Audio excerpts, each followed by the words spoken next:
খবৰ আপোনালোকৰ? আশা কৰোঁ আপোনালোকৰ খবৰ ভাল। ময়ো ভালে আছোঁ। পাঠশালাৰ ছোৱালী পুনম দে চেনেলটো আপোনাক সকলোকে স্বাগতম জনাইছোঁ।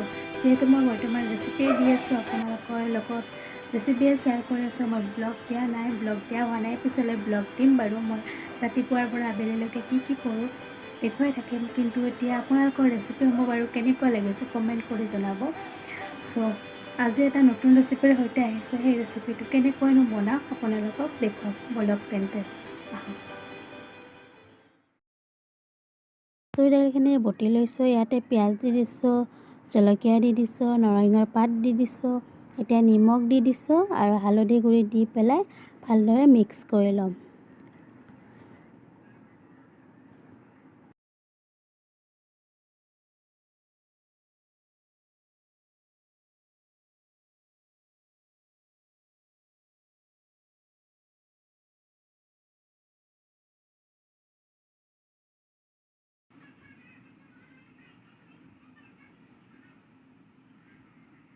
মোৰ মিক্স কৰা ৰেডি হৈ গ'ল। এতিয়া গেছৰ ওপৰত এখন কেৰাহী উঠাই দিছোঁ। কেৰাহীখনত তেল দি দিছোঁ। তেলখিনি গৰম হ'বলৈ দিছোঁ। তেলখিনি গৰম হৈ গৈছে। এতিয়া বৰাখিনি দি দিওঁ ভাজিবলৈ।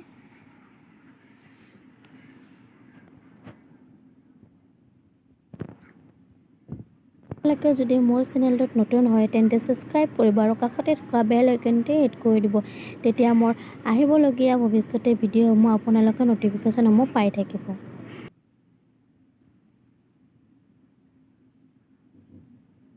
গোটেইখিনি দি দিয়া হৈ গ'ল। এতিয়া এবাৰ ওলটাই চাওঁ। লাহে লাহে দিব, ভাঙিবলৈ চান্স থাকে তাৰ বাবে।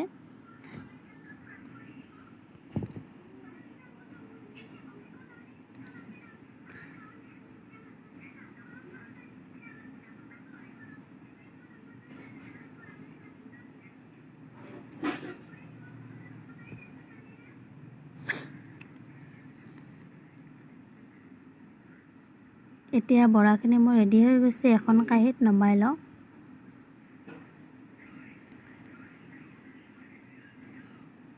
তেলখিনি বাকি নমাইছোঁ। তেল লাগি থাকিলে খাবলৈ ভাল নালাগে। এতিয়া ইয়াতে নিমখ আৰু হালধি দি পেলাই ভালদৰে আলুখিনি সানি ল'ম। আপোনালোকে এনেকৈ এবাৰ বনাবচোন, খাবলৈ বহুত টেষ্টি হয়। আৰু কমেণ্ট কৰি জনাব কেনেকুৱা লাগিছে আপোনালোকৰ।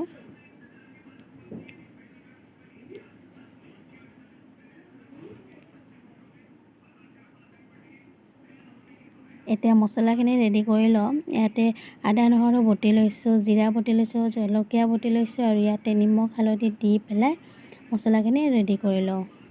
মোৰ ৰেচিপিসমূহ যদি আপোনালোকে চাই ভাল পায় তেন্তে লাইক কৰিব, শ্বেয়াৰ কৰিব আৰু কমেণ্ট কৰি জনাব যে মোৰ কি ভুল হৈছে। আপোনালোকে তেতিয়া মই ভুলটো শুধৰাই ল'বলৈ চেষ্টা কৰিম। আপোনালোকে প্লিজ মোক সহযোগ কৰিব। মই নতুনকৈ ইউটিউব চেনেলটো খুলিছোঁ, প্লিজ সহযোগ কৰিব। পাঠশালাৰ ছোৱালী পুনম দে চেনেলটো। বৰা ভজা তেলখিনিতে মই জিৰাখিনি তেলনি দি দিলোঁ। পিঁয়াজখিনি দি দিছোঁ। দি পেলাই পিঁয়াজখিনি অকণমান টাইমৰ বাবে ফ্ৰাই কৰিম। ফ্ৰাই কৰা হৈ গৈছে। এতিয়া আলুখিনি দি দিওঁ। আলুখিনি দিয়াৰ পিছত আৰু অকণমান টাইম ফ্ৰাই কৰি ল'ম। আলুখিনি ফ্ৰাই কৰাৰ পিছত মছলাখিনি দি দিম। মছলাখিনি দিয়াৰ পিছত আকৌ অকণমান টাইমৰ বাবে ফ্ৰাই কৰি ল'ম।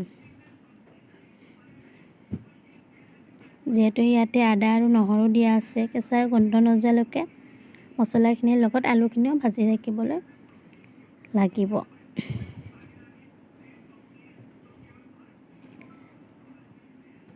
ইয়াতে মই পানী দি দিছোঁ।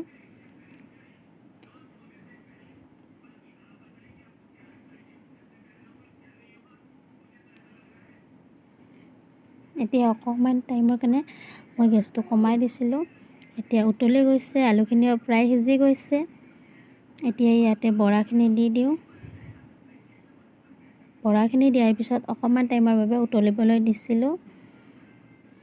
বৰাখিনি দি দিয়াৰ পিছত মোৰ আলু মছলা আৰু বৰাৰ তৰকাৰীখন ৰেডি হৈ গৈছে। দেখিবলৈ কেনেকুৱা হৈছে ক'ব আৰু খাবলৈ কিন্তু বহুত টেষ্টি হৈছে। সঁচাকৈ কৈছোঁ, এবাৰ ঘৰত ট্ৰাই কৰিব আৰু কমেণ্ট কৰি জনাব আপোনালোকে মোক। আজিলৈ আহিছোঁ বাৰু, বাই বাই। মোৰ চেনেলটোত যদি আপোনালোকে নতুন হয় তেন্তে ছাবস্ক্ৰাইব কৰিব আৰু কাষতে থকা বেল আইকনটি হিট কৰি দিব। তেতিয়া মোৰ ভৱিষ্যতে আহিবলগীয়া ভিডিঅ'সমূহৰ ন'টিফিকেশ্যন আপোনালোকে পাই থাকিব।